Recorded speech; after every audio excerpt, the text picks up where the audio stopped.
బుగ్గ మీద వెచ్చని సిగ్గు వచ్చినప్పుడు దానిని అడుగు, ఎర్రదనం అంటే చెబుతుంది.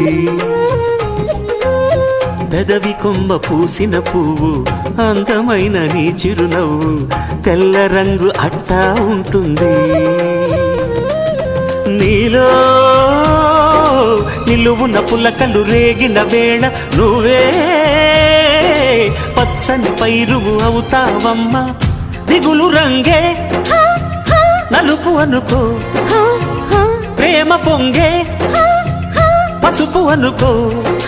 భావాలను గమనిస్తుంటే ప్రతి రంగును చూస్తున్నట్టే, చూపులు ఎవరివైనా చూపించే లోకం ఒకటి. నేస్తమా ఇద్దరి లోకం ఒకటే లేవమ్మా, అందుకే నా కన్నులతో లోకం చూడమ్మా.